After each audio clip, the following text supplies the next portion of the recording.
Welcome into the Locked On Knicks podcast. I'm Gavin Schall. Jalen Brunson and Team USA's late efforts were not quite enough to overcome an upset bid by Lithuania. How it went down, what's next, and RJ Barrett and Team Canada won a big one.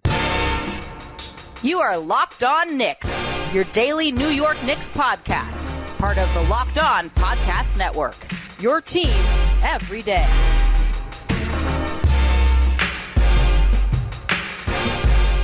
What's up, guys? You are Locked On Knicks, your daily New York Knicks podcast, and today's episode is brought to you by Birddogs. Go to birddogs.com/LockedOnNBA or enter promo code LockedOnNBA for a free water bottle with any purchase. You won't want to take your Birddogs off, we promise you. I certainly stick to that, as you can see with my Birddogs hat. I'm currently rocking if you're watching on the YouTube side. And if you want to watch every day on the YouTube side, all you have to do is subscribe and hit that notifications bell to be sure you never miss an episode, and be sure to do the same on your podcast platform of choice. And if you want to get to talk to us, you can now do so with Subtext. So there's this really cool new service. It's called Subtext, and it means you get to talk to Alex and I. You can ask us any question you want about the New York Knicks. You get an opportunity to get our initial thoughts after post games, after breaking news, pretty much anything Knicks related. You'll be the first person to find out, and there'll be some exclusive bonus content. If you've been trying to join and you've been frustrated that you haven't been able to, that is because I'm an idiot and I've been putting the wrong link in the episode description. So that is going to be corrected in this episode. You'll have the right link in there and an SMS link, so you can just text us directly whenever you want. But who's talking to you? Who would you want to be texting with? I'm Gavin Schall, your favorite play-by-play broadcaster's favorite play-by-play broadcaster, and a big fan of Team USA. I don't know if I've done a good enough job emphasizing that in past episodes.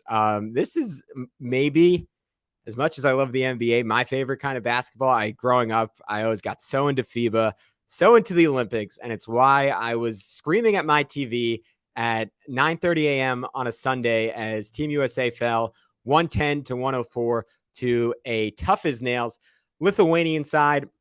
It was a pretty good performance for Jalen Brunson, who finished this one with 14 points, 7 assists, 4 rebounds, 4 for 10 from the field, 1 for 3 from distance, 5 for 6 from the line. Had a couple big plays late, only played 23 minutes in this one. Tyrese Halliburton got 19. So not necessarily a full slate. I kind of expected Kerr to ramp his minutes up a little bit more in this game. Didn't really happen. Josh Hart played even less, just 13 minutes, did not make much of an impact. 0 for 1 from the field, just 2 rebounds, no assists in this ball game. But Team USA's struggles went far beyond those two. They fell down 31-12 early in this game. We're losing by as many as 21 points in the first half. I think after making a really nice run to start the second half, got back down by about 19 again. Late run in the fourth quarter, got it as close as 4 points, but could never seem to push past that. They had an opportunity really late in the game to make it a one-possession game after an interception from Paolo Banchero led to a wide-open Mikal Bridges 3. He missed it, and Team USA ultimately fell. So what were the fatal flaws in this game? The U.S.'s size disadvantage, again, reared its ugly head. A game after giving up 16 offensive rebounds against Montenegro, they got absolutely crushed on the offensive glass once again. They gave up 18 offensive boards on just 34 missed shots. So out of the 34 available defensive rebounds in this game, Lithuania got more than half of them, which is obviously a recipe for losing, and has been a flaw that we have seen throughout this FIBA tournament, and even throughout some of the exhibition games that has plagued Team USA. They just don't really have enough talented size. Jaren Jackson Jr., for all of his ability, is a walking foul, and that came into play very early in this one. Picked up his third relatively early in the first half, had to spend massive portions of the first half on the bench, only ended up playing 15 minutes in this game. He's a plus 16 in those 15 minutes, despite having a whole lot of trouble with his former teammate, Jonas Valanciunas. He finished the game with just 1 rebound. So for everything he does defensively, everything he does in terms of spacing the floor on the offensive end, that makes Team USA pretty much unguardable when he's in the game. His lack of ability as a rebounder, and the fact that he's only 6'10", and I say only when compared to guys like Jonas Valanciunas, only about 240 pounds, really come into play. And his struggles, and then the struggles of guys like Walker Kessler, who only played 6 minutes, but just got bulldozed in those minutes by Valanciunas. Paolo Banchero trying to play the 5, who's just a little bit too young to be organizing the whole defense and a little bit too small to be protecting the rim, particularly against a team like Lithuania. And then Bobby Portis was just fine. There just wasn't, again, really anyone who could handle Valanciunas one-on-one.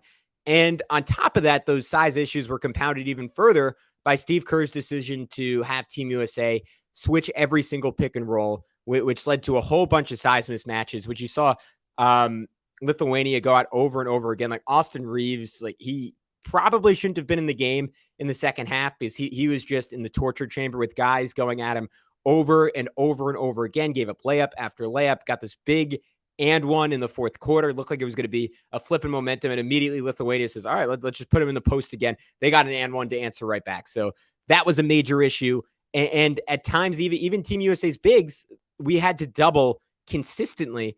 And Lithuania just played completely unselfishly, sprayed the ball out, popped it around the perimeter. That was a big part of the reason they were able to start 9 for 9 from 3. Anyone who's a longtime FIBA fan knows just how good Lithuania is shooting the ball. I mean, I still have night terrors about the 2004 Olympics game where they were just bombing 3 after 3 after 3.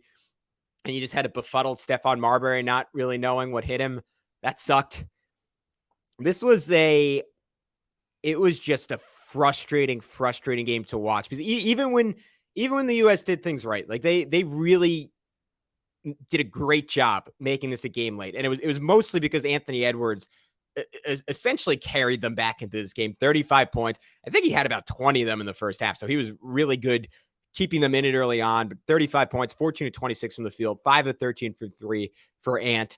And he got them back in it, but they just couldn't get a bounce of the basketball. Like initially, at the end of the third quarter, there was a ball on just a Hail Mary shot that Paolo tipped off the backboard, is right to awaiting Lithuanian's hands. He put it back up on in. There was another offensive rebound that was, again, just totally up for grabs. And again, just sort of fell into Lithuanian's hands. And then the U.S. finally was able to cut it down, got all the way to 4, had a chance to get a stop, make it a one-possession game. They played picture-perfect defense, inbound to former Knick, by the way. We should note, before I go any further, this Lithuanian team was just littered with former Knicks, right? Ignas Brazdeikis, Mindaugas Kuzmingis, Phil Jackson era legend, and of course, potentially future Knick, or current Knick in terms of his contractual rights, Rokas Jokubaitis, who was really solid in this one. We'll get into his performance a little bit more in the second segment. But I say all that to say, inbound to Kuzmingis, it's 91-85. Team USA, chance to get the ball back, chance to make it a one-possession game. Ant just strips Kuzmingis. Ant was incredible defensively in this game. Oh my God, did he play well? And Kuzmingis just gets it back and casually hits a 3, falling out of bounds, does essentially the Michael Jordan shrug after just a total FU. And at that point, it was 94-85. Again, the U.S. got it to 4 in the closing minutes of this game, had a chance to get it even closer if Bridges hit that 3. But to me, that was essentially the end of the game. It was just not going to happen after that 3 went down for Lithuania. So the U.S. falls. What do they have to look forward to in the next round where they will take on Italy? How could the U.S. still improve? And what did we see from Rokas Jokubaitis, a potential future New York Knick? We will get into that next on the Locked On Knicks podcast. But before we do, I told you they would come up again. I had to tell you about our boys over at Birddogs, because Birddogs, goddamn, do they make you look good. Oh my God, do I love Birddogs.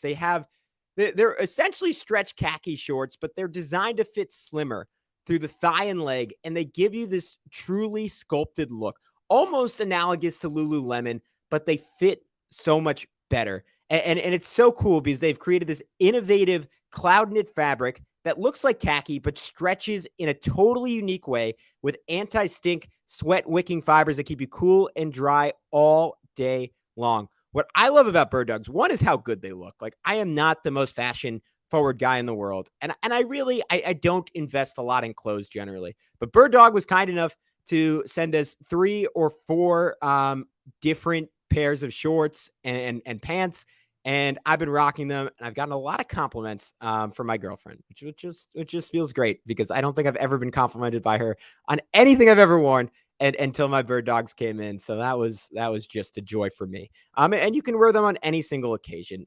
And they have cool hats, as we told you before, and you can see if you're watching on YouTube. So if you want to join in on Bird Dogs Nation, go to birddogs.com/LockedOnXXX or enter promo code LockedOnXXX at checkout for a free Bird Dogs water bottle with your order. That's birddogs.com/LockedOnXXX for a free water bottle at checkout. You won't want to take your Bird Dogs off. We promise you that. All right, Team USA falling 110-104 to Lithuania.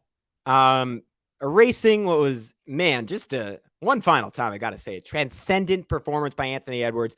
The ball pressure he applied was kind of the key for the U.S., making a run in the second half. The shot making was just absurd. He was really, really good. Jalen Brunson, we talked about his performance a little bit, had a really nice pump and step through at the start of this game. Second half, excellent two-man game with Jaren Jackson Jr. One play, JJJ sprayed it out to Brunson for an open three, and then JB got Triple J back. Little pick and pop, hit him for a wing three. And it was those moments where I thought the U.S. had a chance. He went out for a while. Immediately after Brunson got subbed out of the game, we saw Lithuania go on this big run. So that was certainly noticeable. Brunson came back in late, helped the U.S. make a pretty good push. Hit a big tech free throw, had a steal for an up and under, had a pump flyby, another big wing jumper, drew a foul late, only went 2 for 3 on the line. Would have been nice if he could have hit all three. It was actually his first missed free throw of the entire tournament. And the Knicks guys for Lithuania.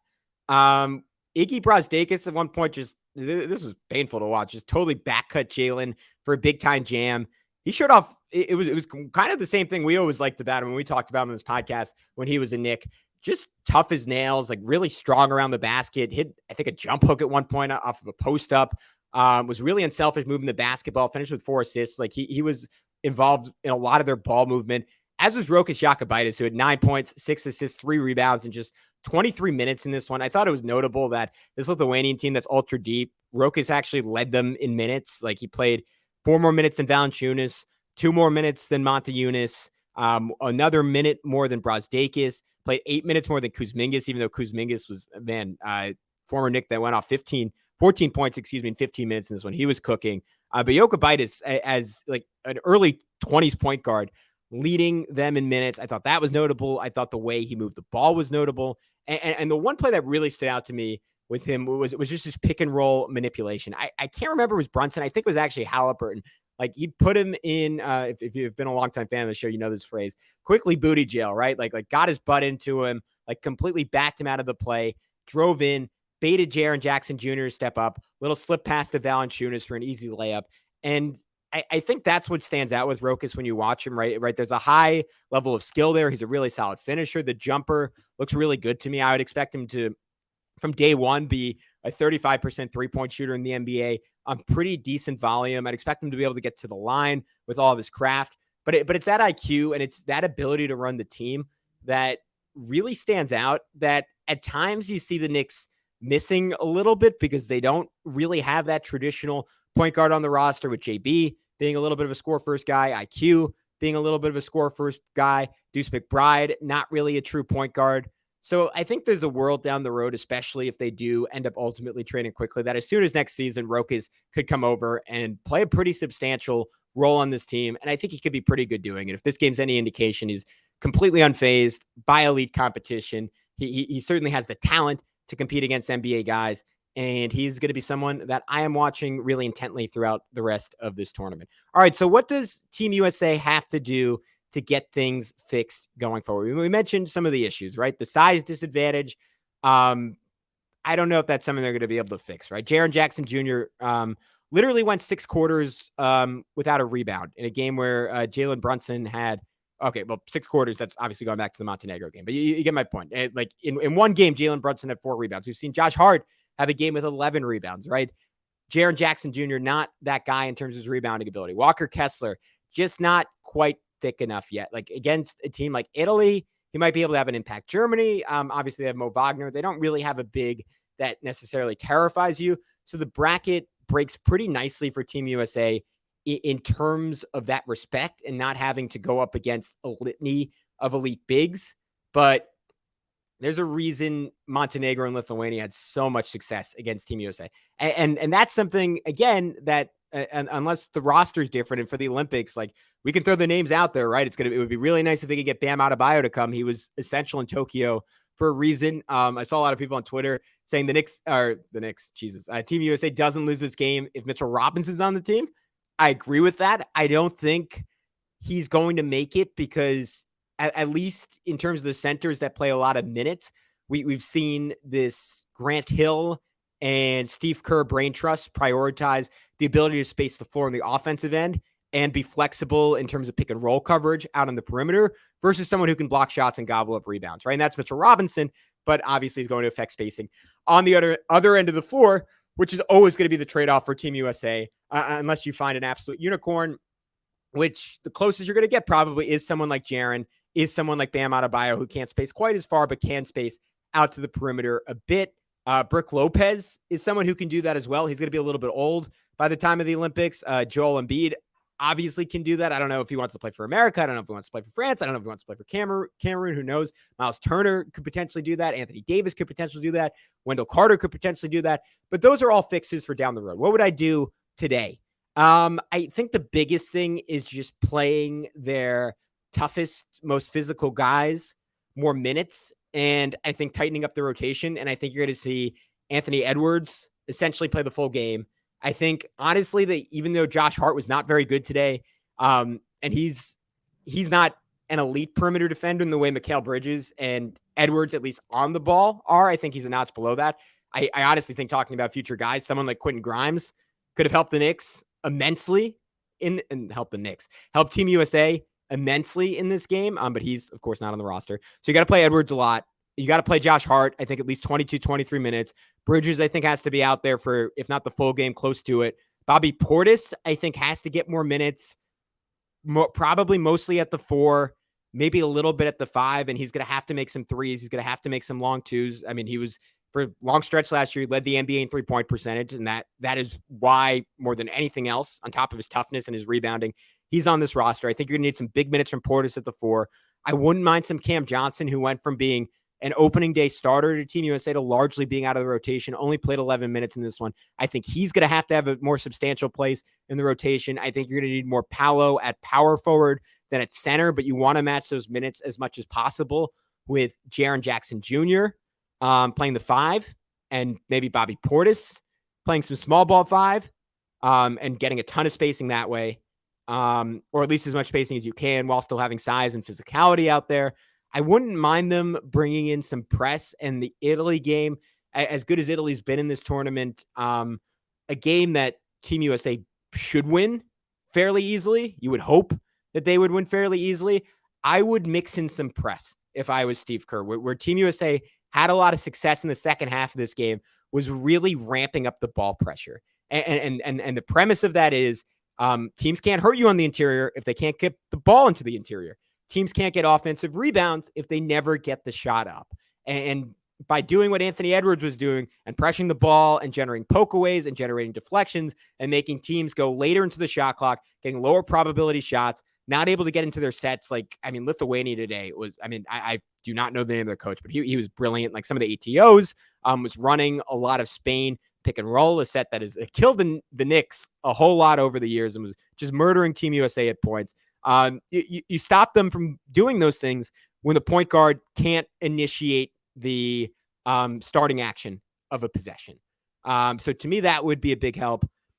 And we look at Team USA's side of the bracket. If you're watching on YouTube, it is now up on the screen. Again, Italy, 4-1, weakest opponent left in this tournament, right? And that's not to say Team USA can't lose to them, because we've seen Team USA very much capable of dropping games to inferior teams over the years. But Italy, to the best of my knowledge, does not really have the size to punish Team USA. Fontecchio is their only NBA player. He's been great in this tournament. Again, Team USA should handle them with relative ease. Next round, you are going to be in for a heck of a challenge. Germany has arguably been the best and most consistent team in this tournament. Latvia, kind of the darlings of this tournament, upset Spain, upset France. They have been fantastic despite not having Kristaps Porzingis, who is their best player. So next round, semifinal is going to be really tough for Team USA. It's about correcting what is correctable with the guys they have on the roster and getting past Italy. Who would they potentially meet in the championship? Could be RJ Barrett and Canada. We'll tell you how Canada got one of the greatest wins in their national team's history and how they're looking potentially heading into a finals matchup with Team USA. But that is a long ways away. What do they have to do to get there? We'll talk about it next on Locked On Knicks. All right, guys, we are back on Locked On Knicks. We are talking Team Canada. Big win over Spain, 88-85. They were down by 9 in the third quarter. I guess they were down by as many as 12 in the second half. And they ultimately outscored Spain 27-12 to eke out an 88-85 victory. This was I didn't get to watch a good chunk of it because I was busy suffering through the Team USA game, but this was an awesome matchup.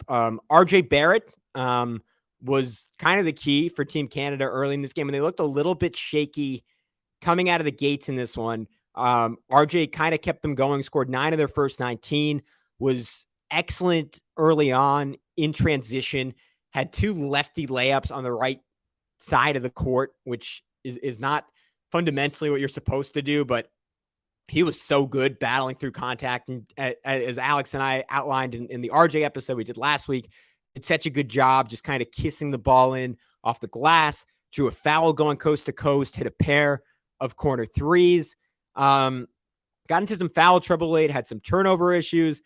Not quite the best passing game he's played, but you can tell how reliant Canada is on him, right? There's a reason he was playing 32 minutes, and outside of Shai Gilgeous-Alexander, no one on Team Canada, even Dylan Brooks, who shot the absolute skin off the basketball in this game, played over 30 minutes outside of RJ Barrett and Shai Gilgeous-Alexander. So it was another really solid, really physically driven performance from RJ. But what else stood out for Canada? I mean, their defensive toughness, especially in contrast to Team USA, I didn't really get a chance to totally get into in the first 2 segments. So I probably should, because that was also a major reason Team USA lost, right? The perimeter defense was just not where you want it to be. And it makes sense because Team USA does not have a great defensive roster, right? As much as we love Jalen, like he's somewhat of a sieve on that end of the court. Halliburton, a little bit bigger, a little bit more of a playmaker.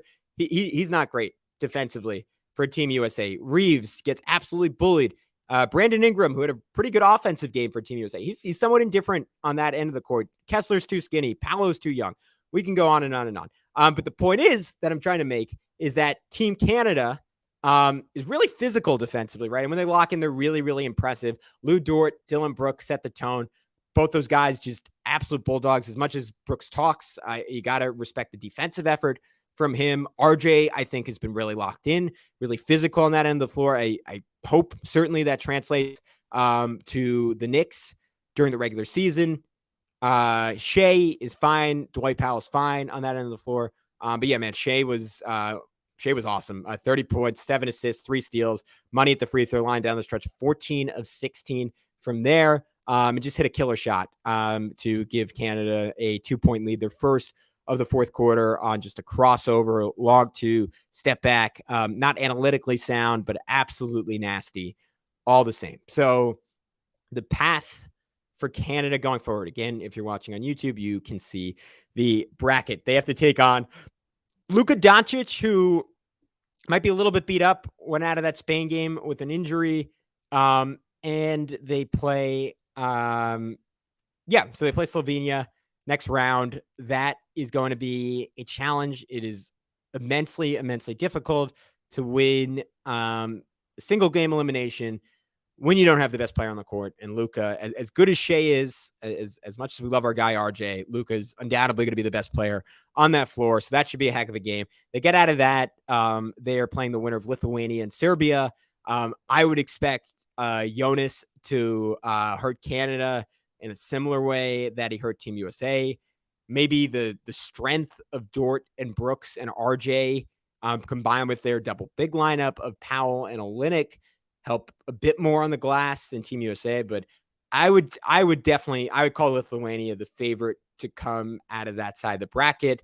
But man, you can't bet against Luka. Canada probably is the most talented, top to bottom. Serbia is a perennial contender. So any of those 4 teams you could see potentially coming out to face Team USA. But I hope for the content and just out of rooting interest, we get RJ Barrett against Jalen Brunson and Josh Hart for a gold medal. We will have plenty of continued coverage. We will also have some conversation about Giannis Antetokounmpo and the Bucks and whether Giannis could potentially leave for the Knicks, maybe, to be continued later this week. And we're going to be grading your takes. We told you last week we were waiting just to get enough of them in.